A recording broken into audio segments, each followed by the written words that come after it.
দুপৰীয়াৰ আহাৰ খোৱাৰ পিছত বিচনাত বাগৰি আছিলে বাগৰি অহাৰ পিছত মই অলপ বাহিৰত গৈছিলোঁ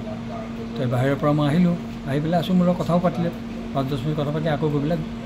শুলে তাৰপিছত বাগৰি আছে তেনেকুৱাতে ভূমিকম্প আহিলে যে জোকাৰণিটো মাৰিলে তো মই উঠিলোঁ উঠি পেলাই ক'লোঁ আমি কলিমা পঢ়োঁতো সেই সময়ত মই ক'লোঁ কলিমা পঢ় চবে কলিমা পঢ় হ'ব তই বাহিৰত ৰৈ আছোঁ মই ওলাব নেকি তাতেই তাই মানে উঠি পেলাই ল'ৰাটো তাতে আছিলে লগতে আছিলে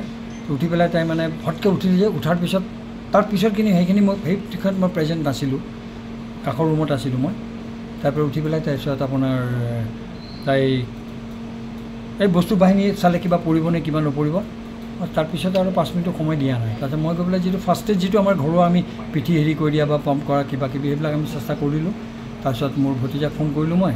গাড়ী এখন পঠিয়াই তাকে হস্পিটেল লৈ যাব লাগিব সেই গাড়ী পঠিয়ালে গাড়ী অহাৰ পিছত দেখিলোঁ যে নাই এতিয়া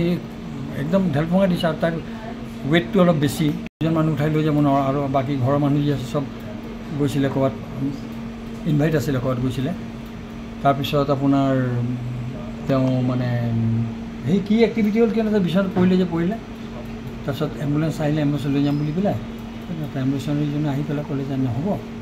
আমি নেমকেয়াৰ লৈ গ'লোঁ নেমকেয়াৰ লৈ যোৱাৰ পিছত তাত ডিক্লেয়াৰ দিলে যে তেখেত নাই ভূমিকম্পৰ কাৰণে ভূমি এতিয়া কাৰণটো নাজানো এনেই ধৰক তেওঁৰ আগতো দুবাৰ এটেক হৈছিলে আজি 9 বছৰ আগত 10 বছৰ আগত হৈছিলে তাৰপিছত অ'কে আছে মেডিচিন খাই থাকে তাৰপিছত আপোনাৰ এই সময়টো কি হ'ল মোক ক'ব নোৱাৰোঁ ময়ো নাছিলোঁ মানে আমাৰ ৰিলেশ্যনৰ এজন মানুহ হজত যাব তেওঁ তাত মাতিছিলে দোৱা আছিলে তেতিয়া আমি তাত গ'লোঁ আহি গ'লোঁ মই 2টামানত আহি পালোঁ মই ঠিক 4টামানতে ভূমিকম্পটো আহিলে আহি দেখিলোঁ ঠিকে আছে মোৰ লগত কথাও পাতিলে পতাৰ পিছত গৈ পেলাই বিচনাত বাগৰিলে এচি ৰুমত থাকে থয় আৰু মই এচিত মই নাথাকোঁ এইটো ৰুমত আছিলোঁ মই ল'ৰাজন আছিলে মোৰ কি নাম তেখেতৰ নাম ইয়াছমিন খান কিমান মান আছিল বয়স 50 বছৰ আছিল